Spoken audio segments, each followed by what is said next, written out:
is my time. I'm on the rise, can't hold me down, I'm too fly. This is my time, ready to shine, brighter than all of the lights. Cause when it's game time, seconds away and the game's on the line. There ain't no doubt in my mind, beating the buzzer like this is my time. Welcome to In the Club Sports Talk and More podcast. I am your host, D. Early. I am joined by the famous, world famous T. Will.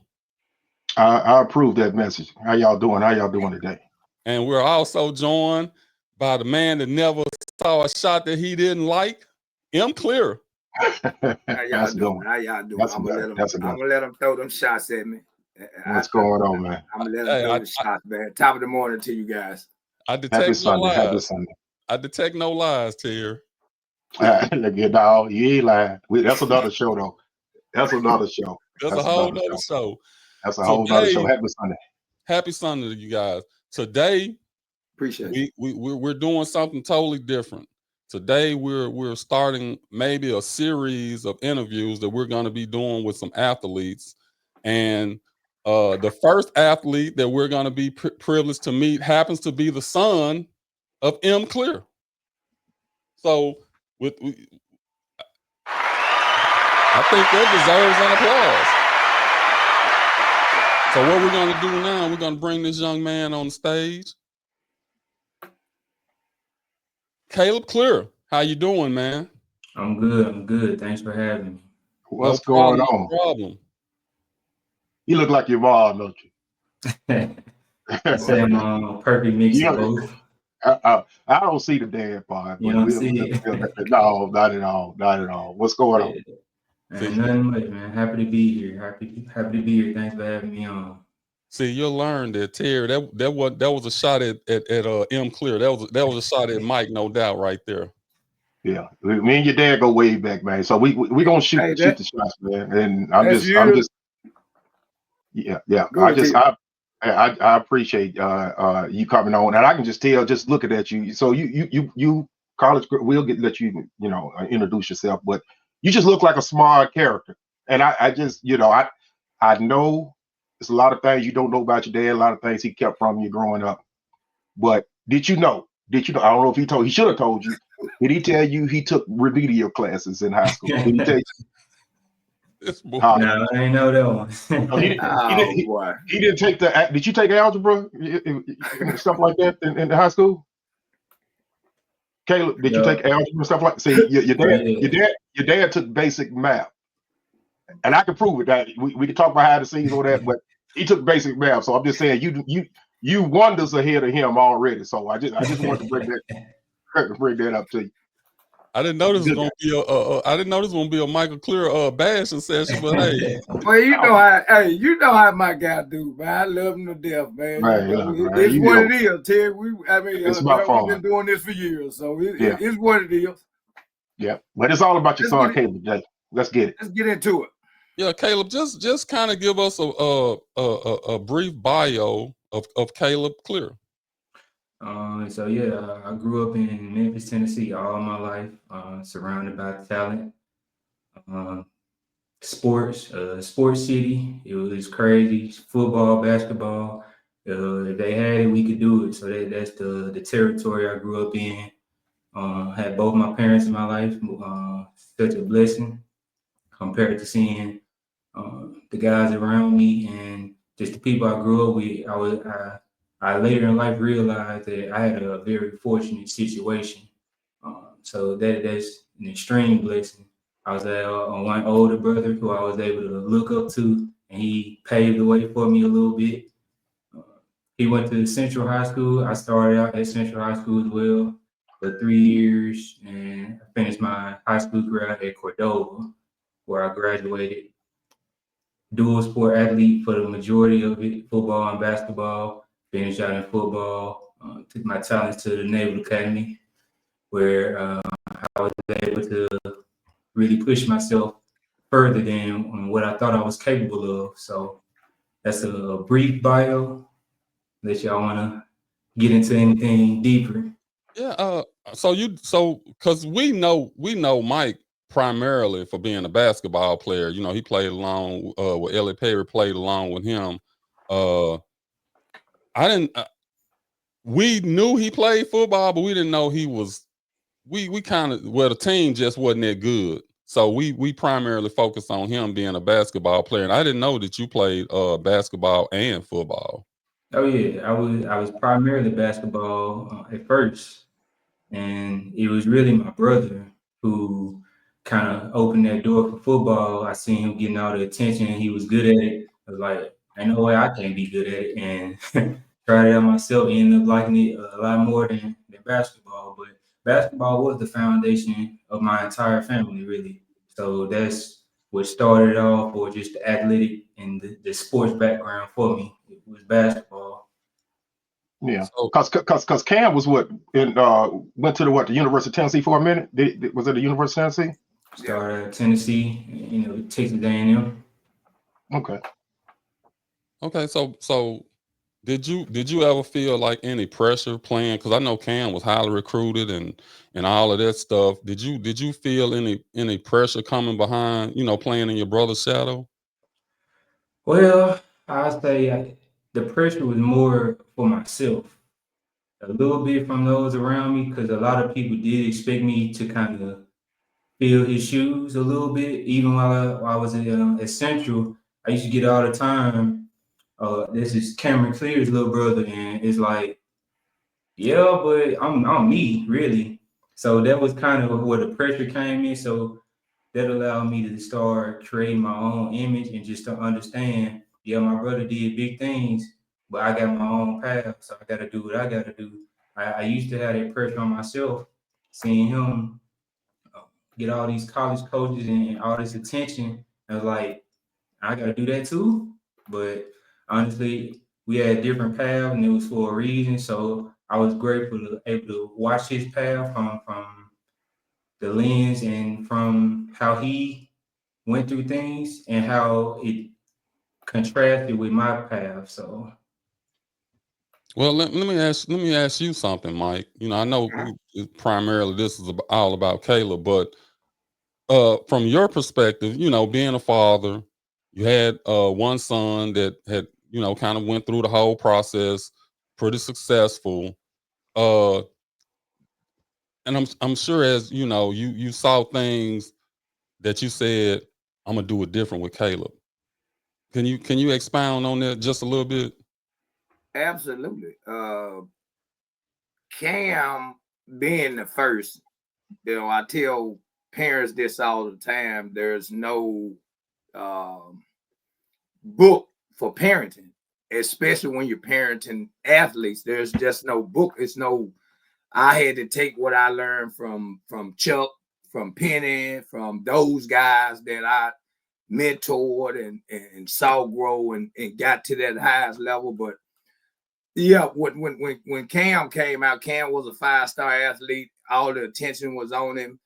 What I didn't want was the pressure to be on Caleb. So I did a lot of things different when it came to that. But the beauty of it, they 6 years apart. So because of that gap, it helped because I didn't have to be spending time between the both, if that makes sense. I could focus on Cam, get him on out, and now my focus can come back to Caleb. But right. I think that's what really helped me there. But yeah, we had to change a lot of different things. My approach from the Gun McCurry approach with Cam to a less subtle approach with Caleb. Because you learn as you go. As a parent, you learn. You take from your oldest child, and you guys know, y'all got kids. If you got an older child, that's the first one out the loop. We're trying to make sure we do everything perfect with him or her, and then you get another child come behind them. You're not trying to do as much as you did with them because you understand that some of the failures that you had with it. So. Yeah, I had to do a couple of things different with Caleb when it comes to his development and trying to get him situated and on the right path. Terry, I know you got a quick question to follow up with it. But let me just ask Caleb this right quick, and then we'll go right to you, Terry. I'm sorry. Caleb, did you notice a difference in your father's approach with Cam and you? Kinda, because his approach kind of merged a little bit as I got older and really into the process of what Cam was doing. So a lot of things that he's saying he did with Cam, I was kind of younger. I noticed it, but I was on the younger end of it.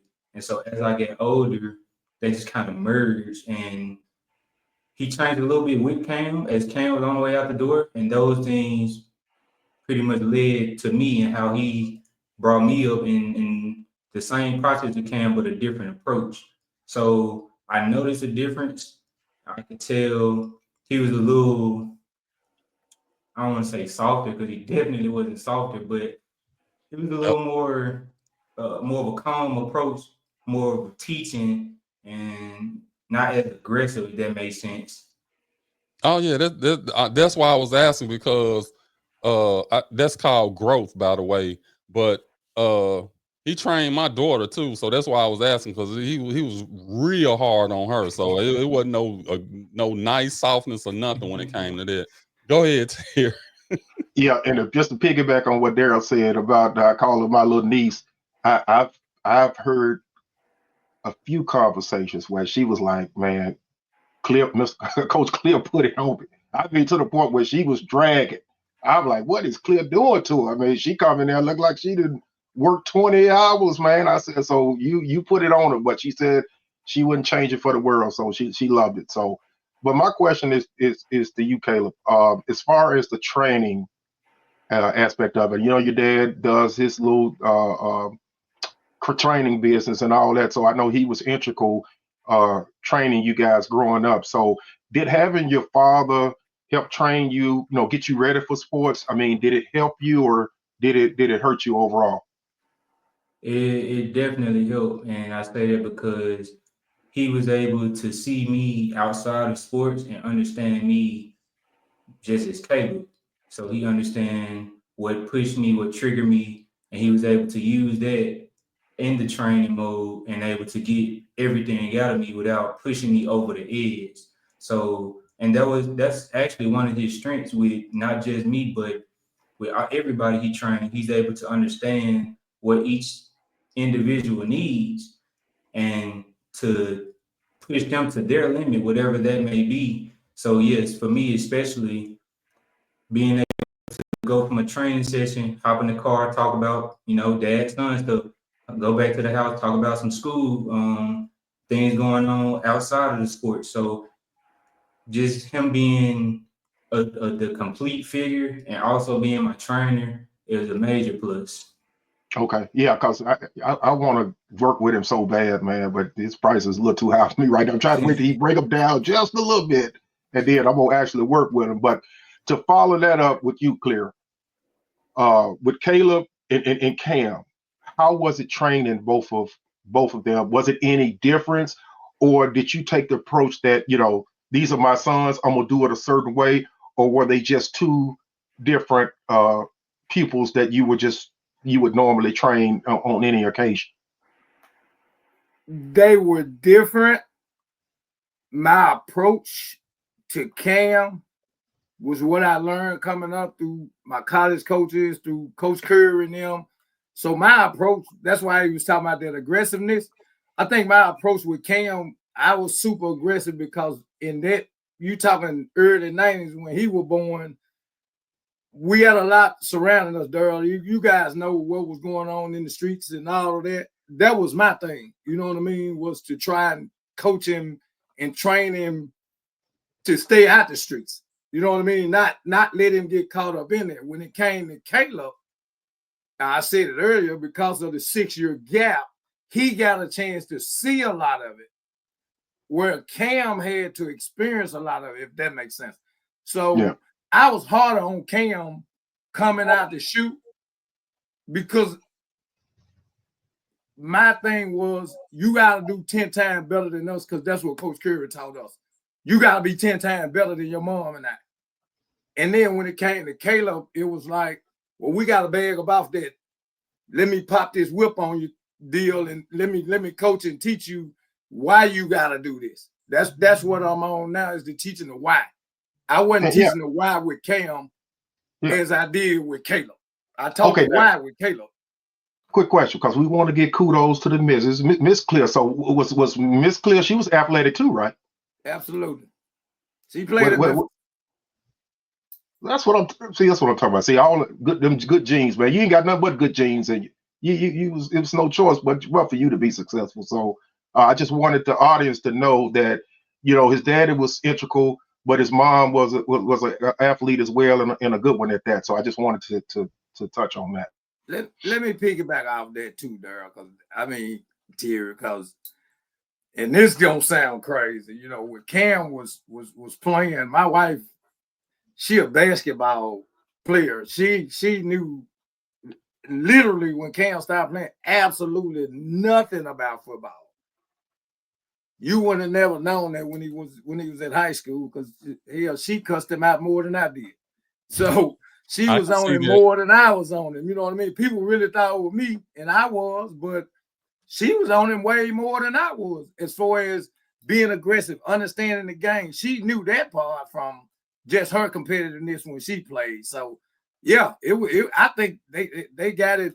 They got it from both sides. It wasn't a one-sided deal. It wasn't like my dad jumping me all the time. My mom jumped me too, when I wasn't doing wrong. So I think they got it. I think they got it equally, really.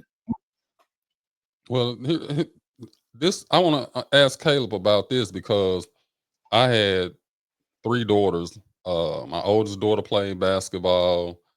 I was kind of aggressively assisting her with her basketball game. My middle daughter, she didn't want to have anything to do with basketball. She wanted to play volleyball because she figured daddy know basketball, but he don't know nothing about volleyball. So it ain't nothing he gonna be able to tell me.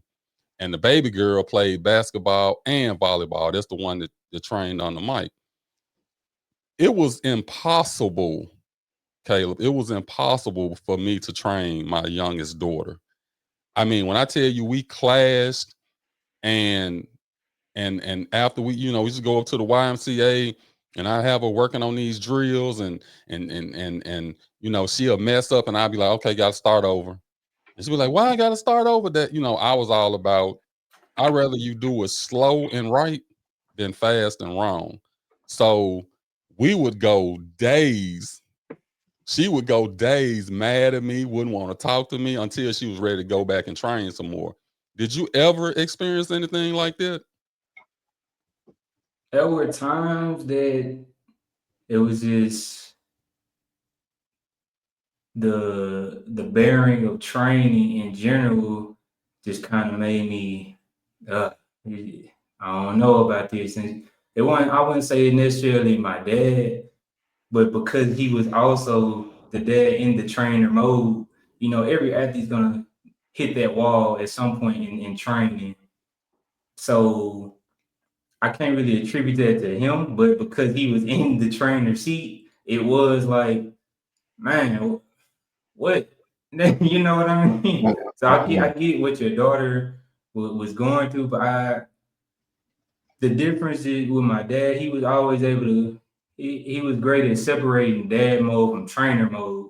So I could be pissed at trainer Mike, but when we get back in the car, it's like nothing happened.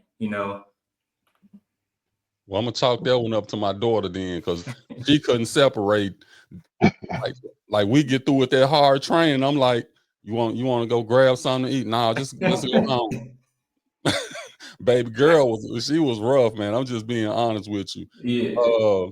But that's good that I because I always looked at it as, I think that was a good thing that you can participate with your child in something that they're trying to do.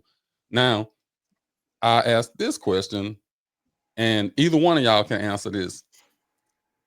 Was you playing sports? Was it something that you and Cam just wanted to do, or was it something that you were kind of led to do?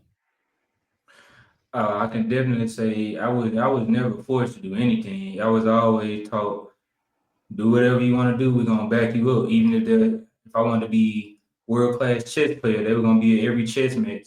But My dad was always around athletes, even when I was at a young age, when I was barely running around. So I was always around it. My mom has been a referee, basketball referee, since I've been alive. So I was always around it at the games and stuff. So I was naturally gravitated to that environment. And so even if whether I wanted to or not, it just kind of naturally grew on me. And so I think that's where the love for it came, just being around it naturally, because it was never forced on me. So there was never any type of resentment toward the sport or toward training. I just kind of understood this is what it takes. 'Cause I seen my dad lead guys up to NBA level, to overseas level. So I'm like, oh, okay. So this is what it is. This is what it takes. I've always been around it to see it. So yeah, no, it was never forced. It just kind of grew on me. Well, Mike, having sons, I mean, he just said you didn't force it on them, but did you, as they were growing up, did you ever think about, hey, I want them to be this or I want them to be that? Especially, you know, like once I know once Cam got of age, he was a nice size, and you kind of start seeing the potential that he could have. Yeah. With Cam. With Cam, to answer that question, with Cam, I did at about 10. Because Cam, I tell people this all the time, Cam is what they call a freak of nature. He's always been bigger than everybody. He's always like been the most athletic kid. Like when he was 5, Cam was playing with 8-year-olds. You know what I'm saying? Cam has always been bigger, better than most of the people he grew up with. So when Cam hit about the 6th grade, I'm gonna tell you a quick little story about that too. This crazy, right quick. Cam was going into the 6th grade. He was coming out of Little League football. And my wife was teaching over at Wooddale Middle. And so I let him go over to Wooddale Middle because she was over there and I knew the coach, but I didn't really know him. So I thought it would be a good fit. And plus we lived about 2 streets from it. So it was cool. So I go up there and Cam tried out for the football team. It was Cam and 4 other guys. Dude cut all 4 of them, Daryl. All 4. It was 2 of them. There was Cam. I can't think of the other big kid. He ended up going to another school. All of them ended up going to another middle school. But to make a long story short, I begged the coach, man, look, just keep them around, man. Let them be, like trainers or something. Because Cam them, they didn't care about playing. They just wanted to be around the game. Dude cut all 4 of them. How about all 4 of them made it to the league?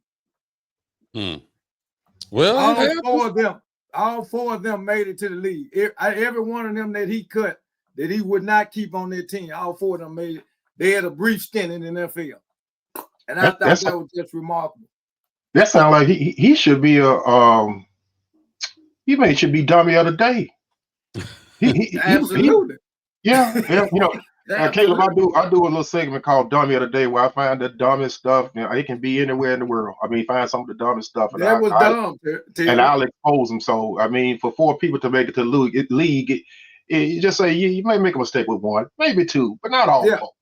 You got to start looking in the mirror when stuff like that happens. So, and that was kind of what Caleb was saying. When you train people a lot, man, you can see there. It's kind of where you were trying to go. Did I see Cam going in a certain position? Yeah, I saw Cam being an NFL football player. The problem was I had to figure out a way to convince him that he was an NFL football player because this is an NBA basketball city. That makes sense?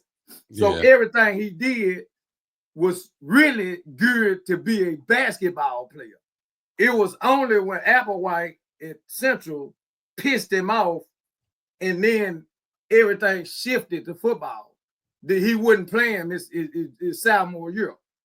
And so when Cam you got to understand, when Cam was a freshman at Hamilton, he started on the damn varsity team. So when he goes to Central and we transfer to Central, he don't even play.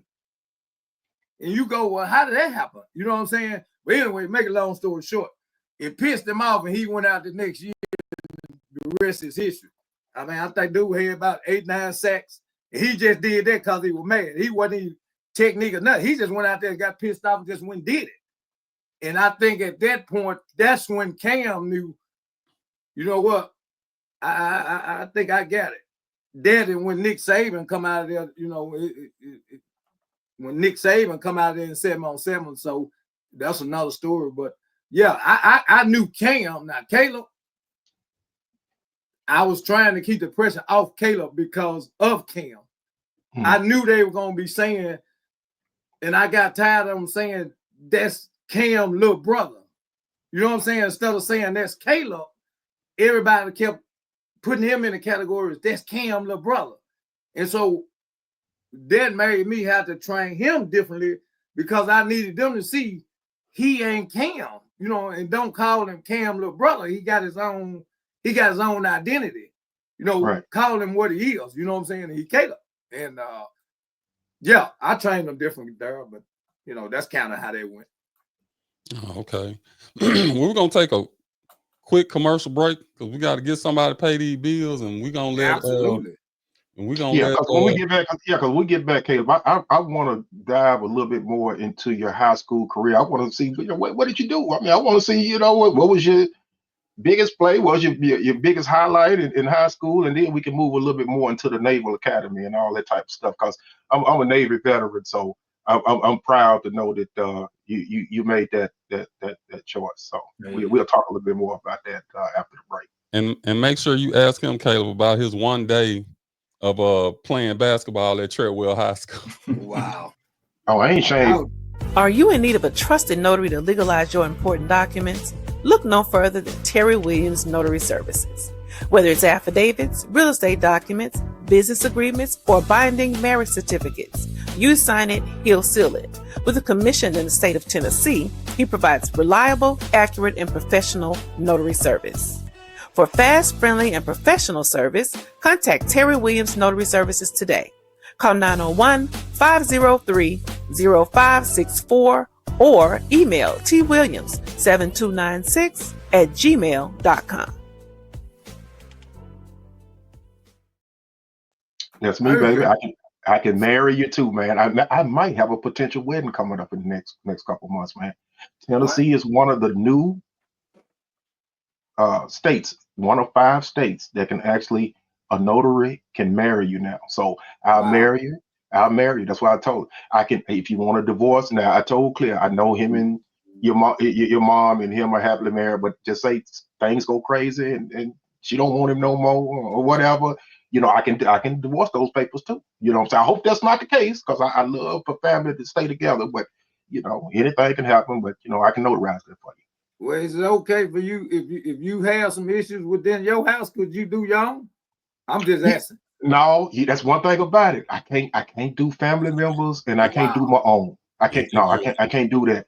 And then, like I said, you know, Caleb can, you know, start needing, you know, notary help, you know, and you know his career as it gets bigger and bigger. You know, your dad can't notarize your stuff, but I can. So just remember me, you know, when it comes down to that. Yes, my boy T. Will. What a self-plug that was. I ain't mad at it. At all. Yeah. Okay. Now, I know what I said when we came back from the break. I want to talk a little bit more about your high school career. For those that don't know, I mean, what are some of your accolades from high school that you're proud of? And, you know, let me hear some of the stats of the best game you've ever played in, you know, and then we'll talk a little bit more about the Naval Academy after that. To be honest with you, I don't remember a ton of stats, but it's a handful of games that I do remember because those were my takeoff games. I believe it was my junior year at Central. This is when I was playing receiver and quarterback. It was against Overton. It was against Overton. I think I had almost 100 yards rushing at quarterback. Had a couple of catches when somebody different was at quarterback. So I remember that game vividly because I was surprising myself, like all the hard work and training. I was actually able to put it into game mode, and I was like, "Oh man, this feels good." Oh, that's So awesome. yeah, I never forget that game. Hamilton, I only played quarterback. That might have been my sophomore year, but I remember Hamilton. I was able to do something similar and just put all my work into the game. But majority of my playing time honestly came from my senior year at Cordova when I had moved over to the defensive side, played cornerback. And that was my first year actually learning the position with the techniques and the craft of it. I began all of that. Uh, I forgot exactly when I transferred. I think this after the first semester of my junior year, I transferred to Cordova, and so the remainder of that year, the DB coach over there, we went straight to work because he knew I didn't know anything about DB, but he knew I was an athlete, so he was able to patch everything that I was lacking, and I was able to put it into use in the season. So you went over thinking wide receiver, and they moved you to defensive back. So I wanted to play both. I wanted to play receiver and DB at Cordova, but the coach, everybody played one position. He was like NFL style. So you're gonna play one side of the ball. We're gonna have this perfect system. So he didn't really allow us to play both sides of the ball. So cornerback it was what it was. So Okay. he looked So, at it as you might be a better cornerback than a wide receiver. well, Yeah. look, What fast forward to Travis Hunter. Look at Travis Hunter. So what? So I mean, that's what you was envisioning years ago, and now they letting stuff like that happen. So do you see more coaches, warming up to the fact of allowing players to play both sides of the ball if they're talented at it? Oh, definitely. I think you have to. You got to respect the talents of the athletes. And I always say, we have a group chat for the guys, a couple of guys on that senior team at Cordova. And we always say, if we were all able to play on both sides of the ball, we were not going to be beat by anybody in the whole state of Tennessee. And so I feel like that hindered us, even though we went semifinals my senior year. I forgot exactly. We went all the way to the semifinals, but if we were able to utilize our talents on both sides of the ball, there was guaranteed we would win the state. And it wasn't even been close. So I think coaches now you have to respect the talents that the athletes have and their versatility to be able to benefit the team on both sides of the ball. So Well, let me ask you this. And I know different schools do stuff different. And Mike, you can chime in on this as well. Were you happy at Central, or why did you leave Central to go to Cordova? Was it uh, just you thought it'd be a better fit, or the coaching was better, or what was it? well, I wasn't able to grow into my full potential at Central. Um, I don't like to point the blame on anybody, but we didn't really have the system required for me that I needed. I didn't have the expertise that I needed to get over that hump because I was just always an athlete. So at Central, they just put me wherever the athlete was needed, but I didn't really have the technique teaching. I didn't have the things to actually learn and position wherever I would, whether it was quarterback, corner, or cornerback. Oh, I mean, wide receiver or cornerback. So I didn't really have what I needed to take my game to that next level because I did want to go D1 or at least to some college. So I don't remember exactly. I'm sure my dad remember exactly how the connection was made. I know it had a lot to do with two guys that I grew up with. They were already at Cordova, so I'm pretty sure that was the bridge. But after making that link and seeing the system they had in place at Cordova, I was like, "Oh yeah, this is exactly what I need." And the rest is history. And you say you at Central you played quarterback. I played quarterback, but I was more like a more Okay, like a running quarterback. okay. So you might have already answered my question. I was gonna ask you because I know Mike. play quarterback at Treadwell. I was going to ask you which one of y'all had a better arm. No, look, no comparison, man. Don't Mitch.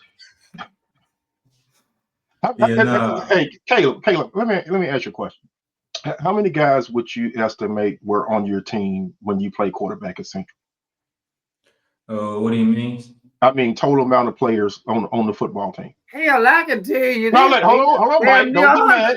And see, I'm gonna tell you. See, I'm gonna tell you why your dad is getting hostile. I'm just asking the question. I ain't getting hostile. Okay, you ask the question. Well, Mike, we said before the show. You gonna let me finish? Let me finish, Mike. Let me finish. I'm just asking Caleb.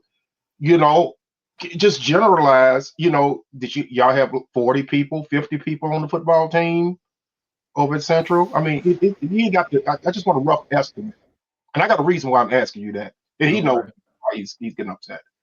Why do you keep saying I'm upset? It wasn't a huge team.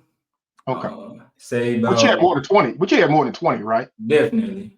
Okay, definitely. Okay. The reason why I was saying that, because like I said, I know growing up your dad didn't share a lot of stuff with you. And it may have been embarrassing. It may have been embarrassing. But when your dad was playing quarterback over there at Treadwell, they only had 12 people. Hold on, Mike. See, I'm gonna let you talk. He about to fall out the chair. Look at okay. They had 12 people. They were forced to play both sides of the ball. So, you know, they didn't have many people over there. So, you know, Treadwell football team always sucked and all that type of stuff. So we remember your dad as a great basketball player. We won't even mention. That's why I wonder why Daryl was comparing who had the better arm. No, I will say though, this is the one thing I do gotta give. Every time I talk to somebody from his class year or that knew him, they always vouch for him at quarterback. Because I was one of them doubters that he just my dad, he's just talking. But every time I run into one of his old classmates, they always vouch on basketball and at quarterback. So I can't even. You notice he don't never want me to say nothing. So you don't have to say nothing to a non-athletic person. They always throw shots at people that I'm gonna speak for you on this one, Mike, because I used to come to some of the games, and I'm to be honest, Mike would have had way better stats because Mike used to get the ball out Smokey used to get the ball to Smokey. But he 10 yards ahead of the 10 yards ahead of the defender, but he still can't make it to the end zone. So Mike would have had much better stats if he would have had a faster receiver because Smokey would drop now. He gonna like this, Daryl. Let me say this. He gonna like this. And me and Terry go at it all the time. You notice I ain't saying nothing about Terry talking about that last year, right?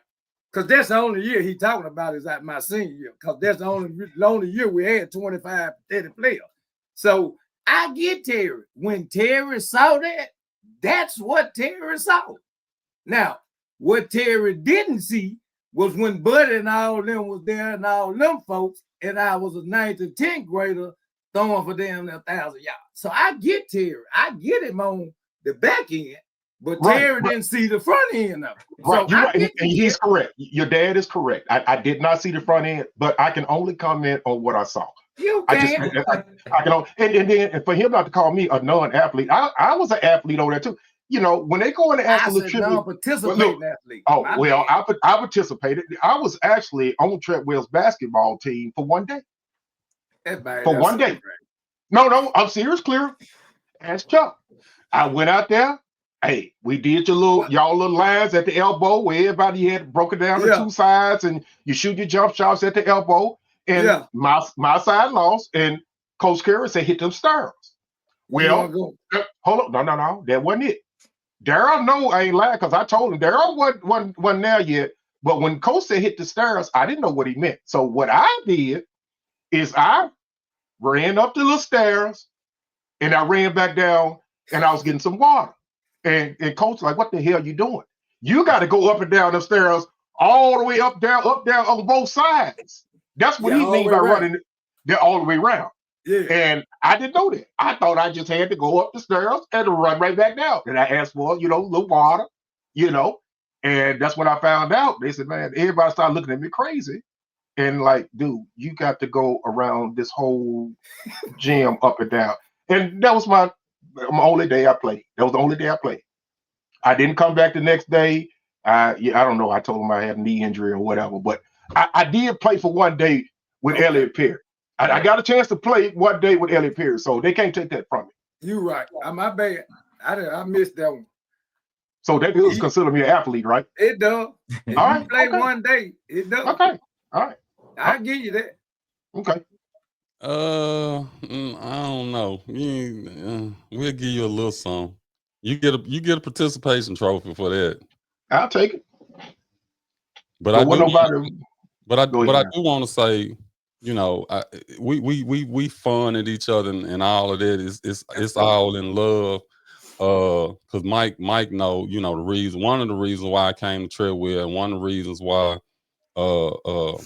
I requested to wear his number 14 was because I respected his game, and the tutelage that I got from him, and I ain't just talking about at the school, you know, from playing, you know, on Duncan Street and playing in Tupelo apartments and playing in people's backyard, you know, how Mike pushed me and you know, he kind of told me, he said, hey, you can't wear this number 14. You got to represent when you wear this number. So that was like our passing the torch or whatever. So I always thank Mike for that.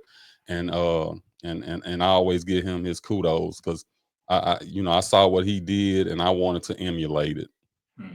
Yeah, and Caleb, we joke and all that. Your dad is on our. He was one of the unanimous people on our Treadwell Hall of Fame. So he's a Hall of Famer, you know, to us. Now he was maybe borderline because his assist was way down.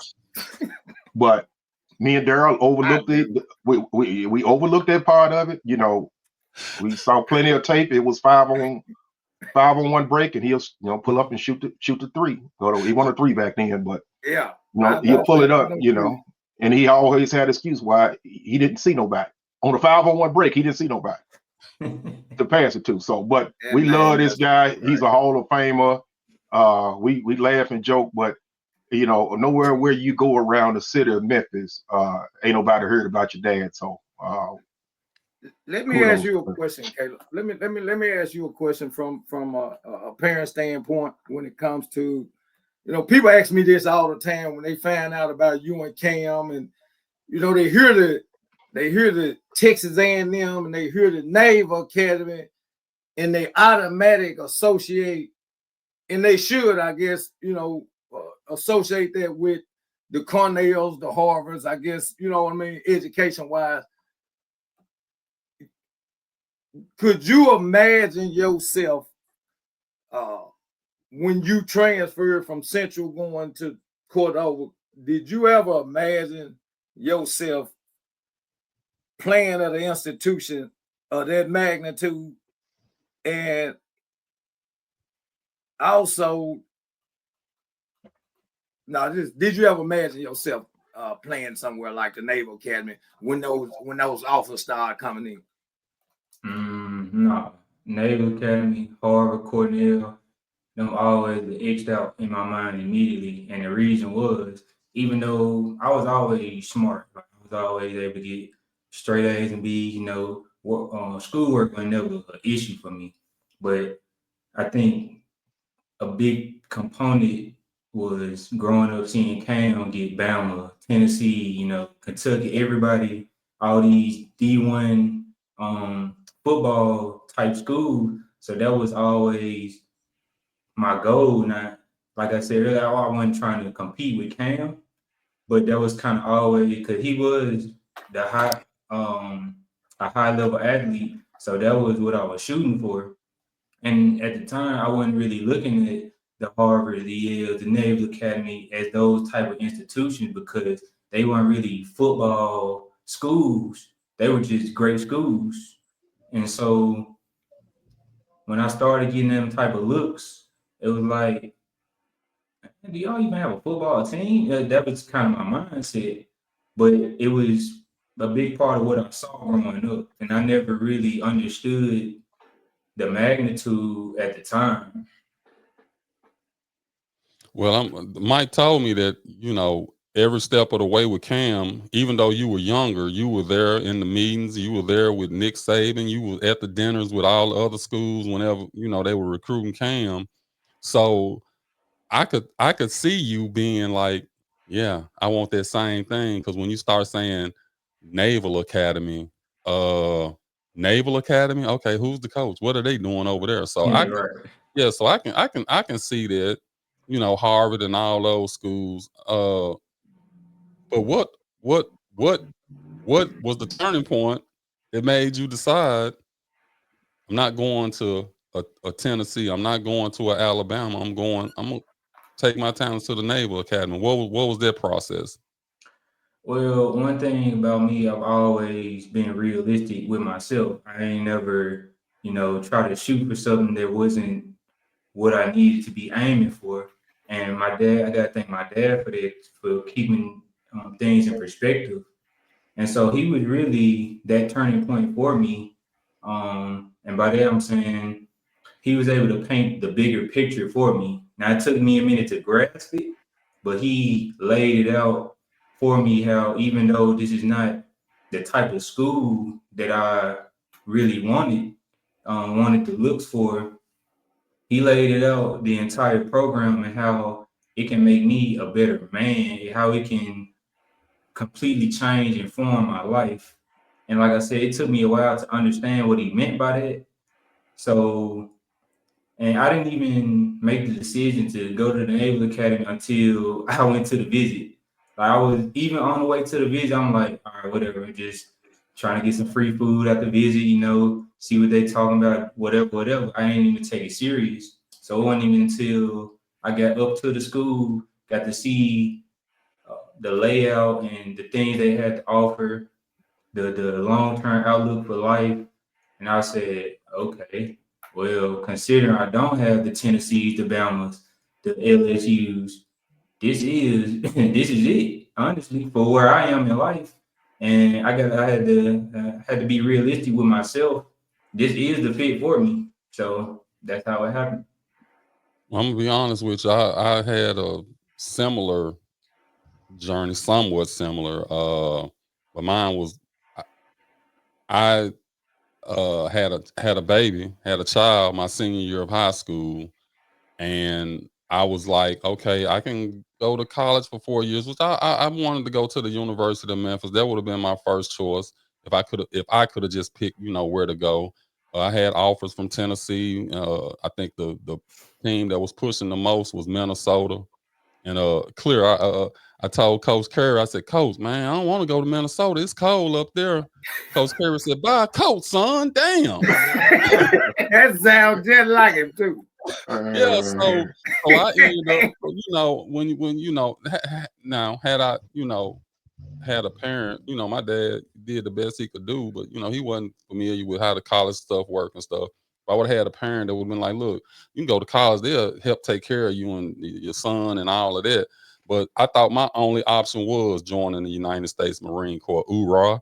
So I went in with the aspiration of, I'm gonna go, I'm gonna kind of do this David Robinson thing. I'm gonna go make the All Marine. The recruiter was, you play on the All Marine team. You'll be 4 years. All you'll be doing is practicing and playing basketball, and we can get you in the league.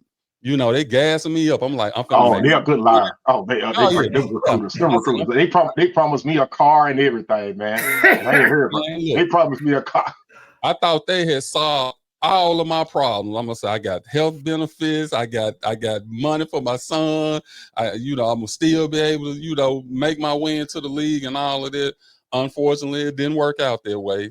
There's a storm. I don't owe me nothing, but so I understand your path, and I always look back and say, well, what if I would have went to Minnesota? What if I would have went to Tennessee? What if I would have went to one of these, smaller universities and played basketball? How my life would have been different. But the way my life turned out, the friends I made in the military, the way the military is still taking care of me to this day, I think ultimately I made the right decision. Long-term decision for you. Long-term. Yeah, long-term. Yeah, long-term. Yeah, long-term, I think it was. I think that's what my thing to Caleb was this. He fought it there. He kept coming to me, man, do this Naval Academy, man. He keep coming up to the school, he keep this, that, another. And I'm like, well, hey, dude, why don't you just take the visit? And he put it out. I'm like, man, what are you scared of? You know what I'm saying? Just take. And then I had to tell him, man, Caleb, man, we're going to take this visit. It's the last visit of the year. You can't take no more anyway. I think 2 weeks later you had to sign. I said, man, just have an open mind. We're going to take the visit. Have an open man. I can't tell you about the Naval Academy. I don't know absolutely nothing. Nobody ever went there or nothing. And so we get there. It's really funny because me and my wife, we go to the hotel and they take us out to eat. And Caleb went, I don't know where y'all went. I forgot who you went out with, but they went out with one of the players and all that. We go back to the hotel. Man, this man come back to the hotel and tell us, man, this is where I'm going to school. I'm saying, we ain't been there. We weren't there 5 hours, man, 7 hours. And anyway, I'm like, man, hold on. What you mean? I'm like, man, we ain't seen nothing. We ain't wait a minute. Well, Caleb gonna have to explain that because I mean, what happened in 5 hours? Because you can't tell me they got a great training facility or they did this now. Please get that out of them, yeah, I got to, man. I thought you gonna say 5 days. You talk about 5 hours. You come back and say this is the place. I mean, was it something in the party life? I mean, what was it? So really, this is what people don't understand about the Naval Academy. Like, yeah, it's a great institution. You know, everything that you got on the website on paper, that's already understood. But what you don't know, what you don't understand, everything that you can do at a regular college in Tennessee, you can do the same thing at the Naval Academy. And I tell my dad all the time, we wouldn't less than an hour from Howard University, less than an hour from University of Maryland.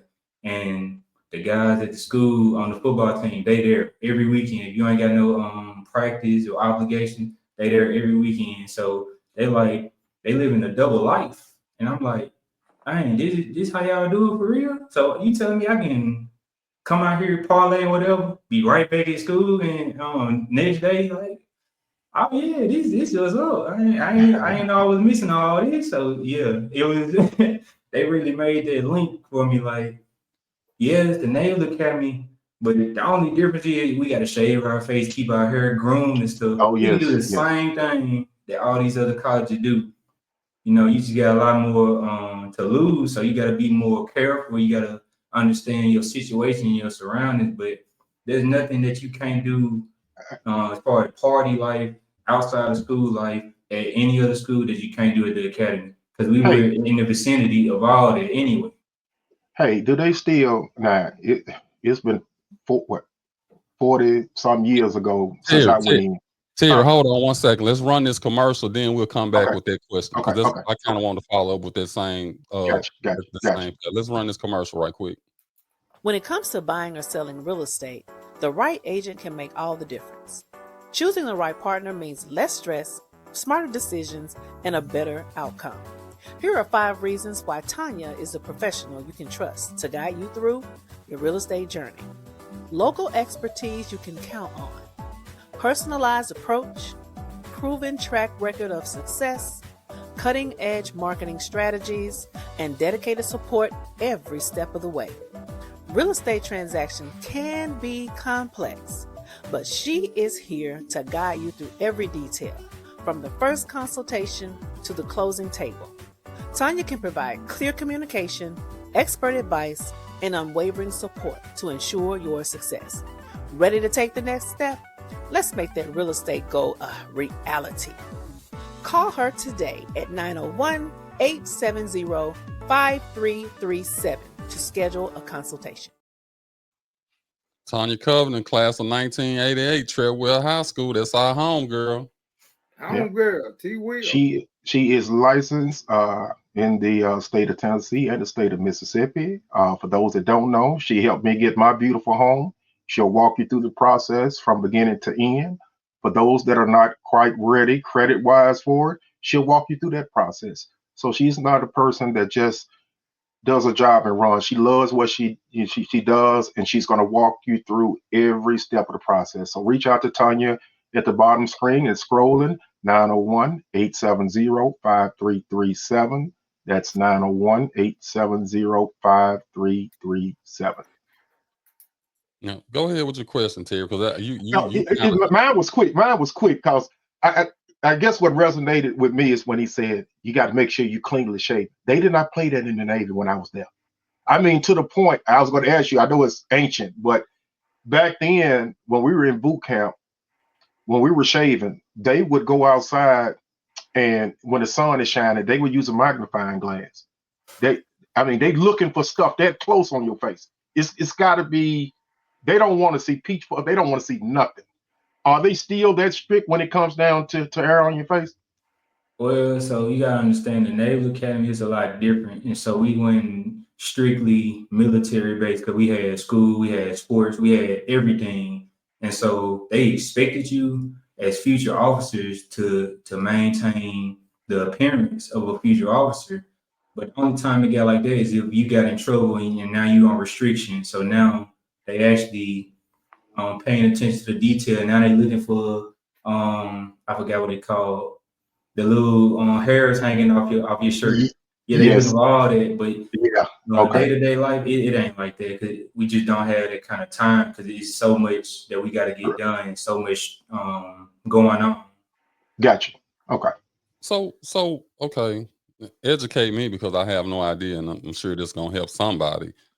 Okay, what is the actual process of being a Naval Academy cadet, and how does that associate with being a football player? So the process is kind of the same for an athlete versus a non-athlete. The only difference is it's more streamlined for the athletes because you have the coach that's recruiting you. So they ensuring that all these things that you need for the school, they're gonna hit you up personally, send me this, and this, versus a non-athlete, you just applying on the site and you gotta make sure that you get everything submitted. So that's really the difference, but we all gotta kind of go through the same process. It's just more streamlined for us athletes because we have that link between the school and us. So okay, well, okay. So is it like going through Naval Academy and help me out now because Terry already told you we're a little slow on this. So is it like boot camp, or is it more like you're just a student athlete? So when you first get there, you go through a mini boot camp. It's called Plebe Summer. So that's kind of like the indoctrination, transitioning you from a civilian to a future naval officer or a future military type person. So I ain't never been through boot camp, but I talked to people that went to the Naval Academy that were prior enlisted before they came. So I would say actual boot camp is a lot more rigorous and a lot more hectic, but that's because they trying to get you ready, combat ready or Navy ready, Marine ready, versus they indoctrinating us to be ready to learn how to lead, but also ready to transition from civilian life to military life. So like I said earlier, it's a lot more components when you go through the Naval Academy versus just enlisting into the military. Okay. Hey. Quick. Go ahead, Aaron. So did the Naval Academy, as far as the becoming an officer part, did that help you become a better football player? The discipline? The becoming an officer part in particular, I wouldn't say me personally made me a better football player, because the thing that people don't understand about me, my life leading up to the Naval Academy was already structured and disciplined and on routine. So I was already kind of in that mode of understanding what it takes to be good at anything, whether it's sports, whether it's school, whether it's, just whatever I want to do. So I already kind of had that mindset of understanding the discipline it took. So it kind of made the transition for everything thrown at me a bit easier, but I wouldn't say them training me to be an officer necessarily made me a better football player, but it did make me a better man to become that I was becoming. Great. Okay. Great. Hey, here go the juicy part, man. This is what the people want to know. Can you get some NIL money up there? I mean, y'all eligible for NIL? If it's anything, if it's still the same as it's always been, it's raps on it. I know NIL, because we basically under the government. So we're a sector of the military, a sector of the Navy. So everything we do comes from the Navy, comes from the government. So Okay. we receive paychecks, but that's every student that goes through the academy. That's not special Like your to regular paycheck. right. Yeah, it's Okay. not special to athletes. So if I had to guess, I had to do some more research to be 100% sure. But if I had to guess, I would say no, because that would complicate things with just everything how they have it set up for us. I think that would be a make conflict sense. of interest some kind of way. Yeah, It would. Now the more I think about it, because the Navy, it's all about attention to detail. They want you. That's one of the main focuses of the Navy is attention to detail and dedication. And you're right. It wouldn't be a dedication if you trying to strong arm me and said, I want $3 million NIL money, and right. you're going for the money and not for the love of your country or focus as you should be to go into future combat. So that makes sense. I just never thought about it. I just used to think that Naval was a football team or a basketball team, that they were, still giving that NIL money. But that makes sense of what you said, though. Yeah. Well, But to piggyback off you, Terry, the beauty of what they do, honestly, man, they get a $500,000 education. You know what I'm saying? So that education is a $500,000 in 4 years. So that itself then elevated them like way above the normal college graduate. You almost guaranteed your job. So NIL money, when you going into them academies, really mean nothing. You know what I'm saying? If that makes sense, because it makes a lot of sense. They teaching more team than individual. If that makes sense. You know it makes sense. I just had to ask because I'm just equating, just on the outside looking in, thinking football and all this new NIL stuff, and I'm just automatically assuming without just thinking about it. Like after he explained it, and after you explained it, okay, yeah, you're right. It makes sense. Why would you do that and this, and you getting a regular paycheck and they paying for your education and all that type of stuff? So that really would be a conflict guys get on the back end. So I think, man, look, if Caleb hadn't went through this, man, I probably would have had second guess with people trying to go in them academies and all that. But now that I've gotten more deep into it because he went, man, I'm telling you right now, anybody that's quote unquote on that level in our community, man, I'm trying to push them there. He'll tell you, I try to push them there because our education system, and he'll tell you this, is atrocious when it comes to going to those type of schools. When you think you're on top of the ladder in Shelby County schools, and then you go there and you like, whoa, you know what I'm saying, man? I ain't even seen half of this stuff. I think our kids, they doing our kids a big dissatisfaction in our school system.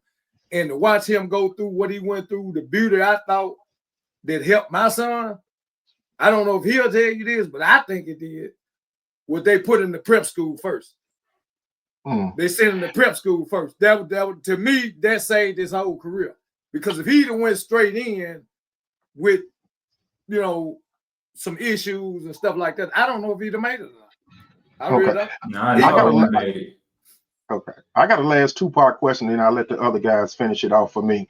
Now we did a full circle of your career from high school, how you did your training as a youngster growing up, and your relationship with Cam and all that. Now we at the point where my first question is, how is your career going with the Naval Academy from a football perspective now? And then question number 2, do you have any future aspirations of trying on at the NFL level or another professional football level in the future? So this is one where the Naval Academy really allowed me to thrive where I am now, getting into coaching, dealing with younger kids, actually having to, because people don't know, I wasn't able to commission for certain medical reasons. So I never really truly had the opportunity to put my leadership training into action. And so I feel like God led me a different route, and I'm now able to display the things that I was learning in the Naval Academy, understanding how to lead different types of personalities, how to relate to different people from different backgrounds, while also teaching the craft that you love, the game of football. So that's where the Naval Academy, I'm truly able to thrive in everything I went through those 5 years. Now getting into coaching and learning more about myself and being in a leadership position. So yeah, that's that. But as far as going to a higher level, it's always kind of iffy with that, because my love for the game and actually understanding it, that's something that I would want to take to the higher level. But also being able to teach the younger kids that don't have this type coaching, this type leadership, that's what's gonna truly keep me down here. Like, do I really want to deal with older kids, or people who know a little bit more, and then now they think they can talk crazy or whatever the case may be, going up that ladder. So I think the love for the kids and being able to give them something that I definitely didn't have this expertise at a young age, 10, 11, 12 years old. Also having a great leader and mentor, whether you come from a good background or not, but having that extra leader in your life to guide you, I think that makes a bigger difference than just teaching somebody the technique of the DB position. Yeah, well, keep doing what you're doing, man. Your dad, and we're gonna be proud of you regardless. And just keep in mind, I got with the Dallas Cowboys, so just keep your coaching and all that type of stuff. And man, who knows, man? I can get you on the coaching staff over there with the Cowboys, man. Yeah. Hey, just so we can make that happen. And a clear over there with them Cowboys. And your dad don't like that. Yeah, that'll be a sticky situation. Yeah, it'll be a sticky situation. You know what's crazy, T. Will? My grandbaby, his folks, they major league Cowboy fans. So I didn't do this shit. Excuse me, friend. I didn't do this a lot because they do. You probably walked right past them and didn't even know it when you were going to the game. They probably got what, Caleb? About 10 spots on the lot for they tailgate. Oh, so I'm sure I've seen them. If they anywhere on that lot, I've seen them. Yeah, they deep. So yeah, I fight that all the time, man. My little grandbaby wearing the star there. I don't really care too much about that, but I'm gonna say this: if one of them had a guy with the Cowboys, I don't know about to put the star on, but I sure would have been in that stadium watching them and cheering them on. So I ain't gonna tell you that story. You would have. I don't know. I can't say right now because they didn't do it, but you would have had to do it. Come on, man! Don't lie like that. I can't put no star on. Caleb was Cowboys, man. No, come on, man. Come on. Don't even start it, man. So my 2 sons know me, sir. One thing they know, I'm to the bone with man. Okay, that's I fine. wear blue and gray, but it will not have a star on it, sir. Let's move forward, Daryl. Right, he ain't talking about nothing. Right. Yeah, that's my dude. I love him to death, but he ain't talking about nothing. I think we covered pretty much everything we wanted to cover, unless y'all wanted to get into some of the current stuff that's going on. Well, let me ask one more question. And this for Kate.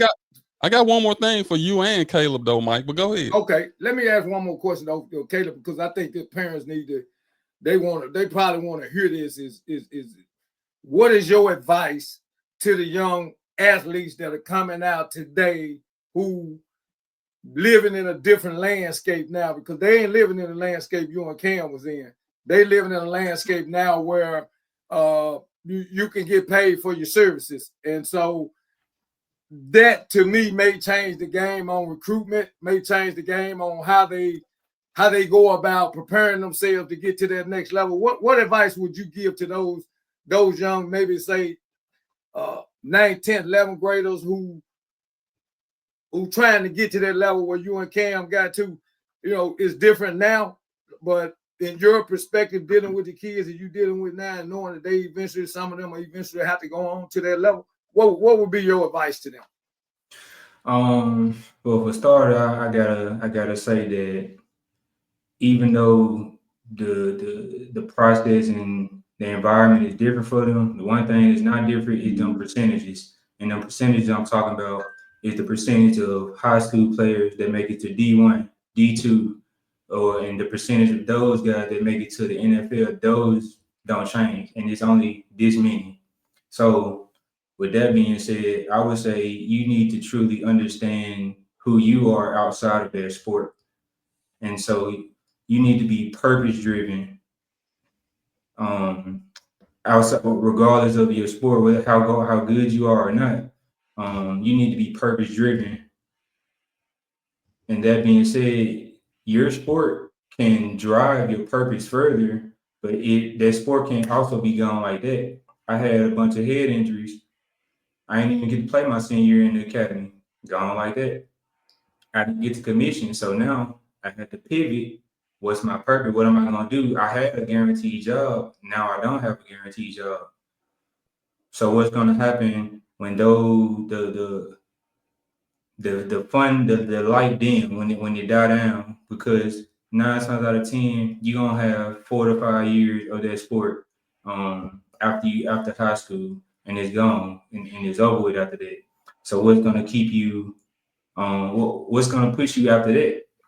So I always say that you have to have you got to start not looking at the world for what you think it is, and start receiving everything that's out there. That's one thing I learned as an adult. There's a lot more in the world that we don't even know about, and so you can't limit yourself to, oh, I gotta make it to the NFL now. Okay, what if you don't? Oh, I want to be an electrical engineer. Okay, what if you want come across something that you might find a love for?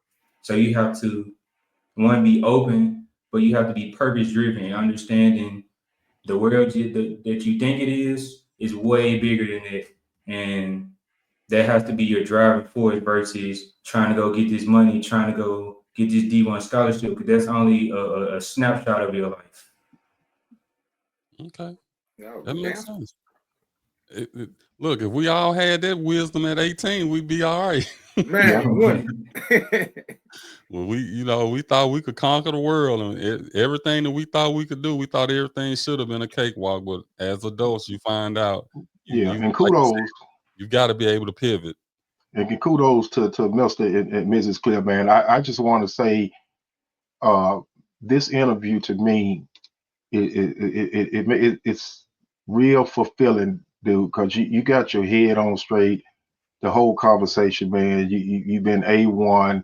You can tell your mom and dad did a great job with you. So I'm really, really, really impressed with this interview. So keep doing what you're doing, man, and keep trying to inspire the youth when you can, because they need it. They need it.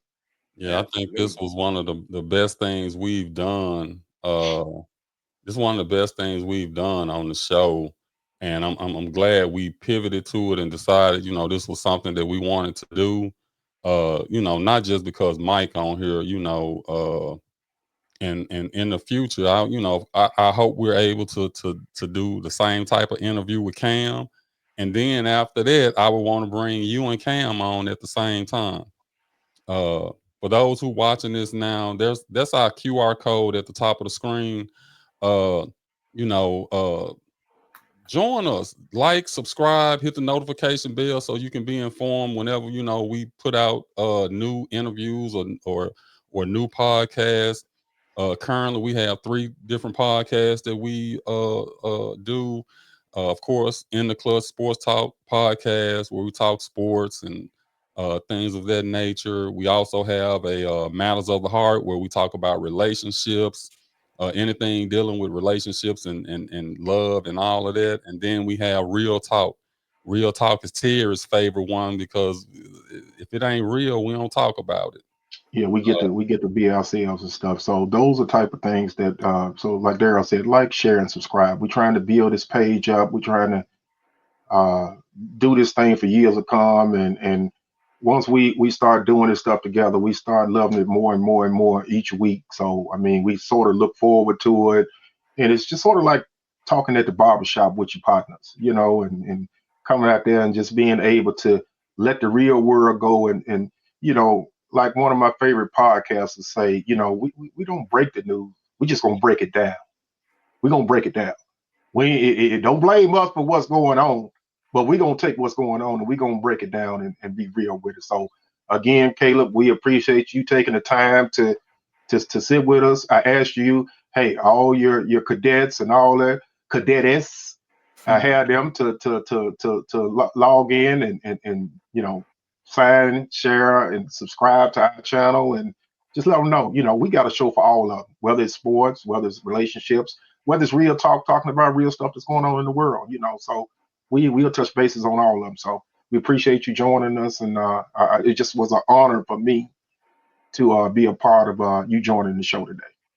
Yeah, and I'll send you the QR code so you can easily pass that out. You can let people scan it off your phone or however you want to do it. And like Terry said, yeah, this was a great interview. I'm gonna give Mom more credit than Dad on this. But right now, here's the thing, because we always keep it real on this show. For each one of you, is there anything you want to tell the other one that you might not have told them, that you want to tell them right now in front of the whole world? We'll start with you. We'll start with you, Mike. We'll start with you. Is there anything you want to tell Caleb? Now, because it's different with Caleb, we talk every day, so I done told them pretty much what you saying. Now, because I done talk. We talk about it all the time, so it ain't really nothing I ain't talked to him about. You know what I'm saying? So I don't really. He might have something I don't. Well, that was your chance to just say, "Hey, son, I love you." No, see, I was waiting for him to say that, because you said say something that you never said. I said, damn, I hope he said it. I told my child I love him. Now, so no, I was waiting for him to say I love you. I was like, damn, you ain't never told your son you love him? That was a setup question, Terry. I was dead set on it, because Daryl said, say something that you've never said to your son. I said, damn, I wasn't gonna let him get me on that. Well, Terry, I want one thing about it. I was listening at that quote because he kept saying it right before. I got a question for you and Kate.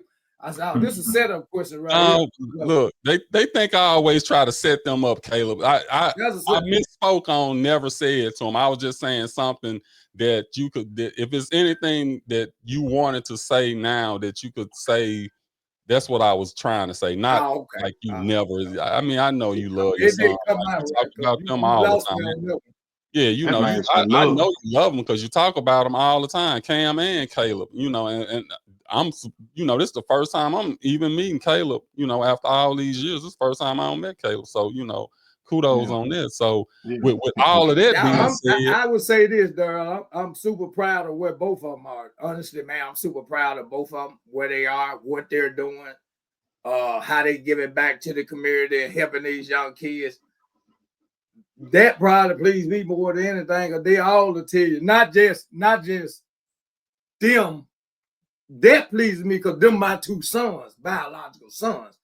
But I tell all the kids that, you guys don't owe me nothing. Y'all owe to go back and help those other young kids coming up to try to find a way. You know what I'm saying? Try to help lead them to where they need to go. And that's man, I credit Coach Curry for that.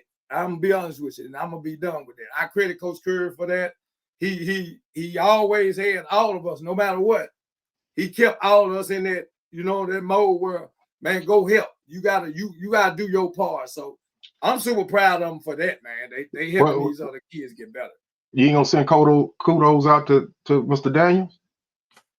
Man, I stop. didn't take Mr. Daniels, but Hey, man, he gets real sensitive when I say Mr. Daniels. And Caleb again, you was that's his boy, Caleb. That's why you wasn't talking about him. You wasn't even born, but he's the guy that used to do study hall and the class for the people that couldn't understand, regular class work. So, I just that's my dude, Caleb. What that's my dude, but you gotta ask him how you know about Mr. Daniels so much, Darryl. I mean, he's throwing Daniel's name out there a lot. What they say on that show? Did you change classes in high school? But on that note, let me rephrase it for Caleb, because I still want to hear what he has to say. Is there anything that you may have shared with your dad that you want to share with us now that you want to say to him? Yeah. So as I get more into my adult life, I appreciate his role in my life far more. And I say that because going through the Naval Academy, I seen so many backgrounds. I seen so many men and women that grew up without daddies, with different types of daddies, and how that affected them in their upbringing. And now getting into coaching, seeing the same things on kids without fathers at a younger age, how that's affecting them. And me being a dad now, how being in his life just about 24/7, how that's allowing him to grow into the proper structure. So I appreciate him being there, even though that's what dads do, a real dad do, but everybody ain't got the opportunity to grow up with a 2-parent household. And I think the dad is the most important figure in the household, having gone through all these different phases of life and seeing how people are different from me based on that alone. It's just like, oh man, this is really a blessing. I said at the beginning of the show, but it's really a blessing for real that I was able to have him from start to finish and still got him through every single phase in life. So that's a blessing. And we don't want to forget about mom, because you can't forget about mom. Yeah, mom, man, look, I know your mom. I've been knowing her for a while. I was somewhere and she was refereeing, and man, your mom don't play, man. That's all I can say. She blow that whistle, she blow it with force. Yeah. And it's like you ain't even finna question the call when she make it. You just good, bad, wrong call. You just gonna let that one go because mom don't play.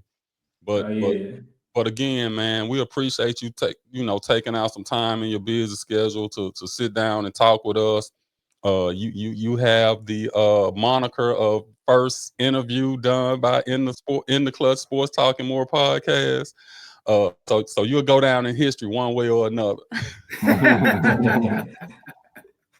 So with that being said, any closing statements anybody want to make? No, man, I'm finna ready to go watch some baseball, man, because we'll talk about that on a different show. But that Canelo fight last night was horrible, and I'm just gonna leave it at that. Wow. That was the craziest. Well, that's the setup for the big fight. That's all that was. But the guy ran all night, man. My eyeballs. No, yeah, I would have ran too. But my point is that how did 2 of the 3 referees go 116 to 114 when the guy ran all night? All night. They had to make it, they had to make it look good. Yeah, for the ratings. But I missed it for the ratings, team. I don't even want to go back and see it. Not based on don't look at it. And then the guy that was running, after every round, he doing this. Well, like he won a round. I'm like, what is he looking at? Well, he looking at I didn't get knocked out, so that's a moral victory. Okay, well, we'll talk about that on another show, but appreciate Caleb for joining us. They say the Ryan Garcia and Romero fight was just as bad. Yeah. Yeah. So it is what it is. But yeah, once again, appreciate Good you deal, coming man. on, Caleb. Mike, Mike, you done good. You done good, sir. You done good, man. If I get internet from you and Terry, man, that is a blessing. To get you and Terry to be on the same page and say that, man, I'm super proud. Okay, yeah, you super proud. Yeah, you got awesome job. We giving Mom more credit than you, but we got. I ain't mad at that. Just give me my credit. I ain't mad at what. We got to give. Hey, just give me my little bit of credit, my little bit.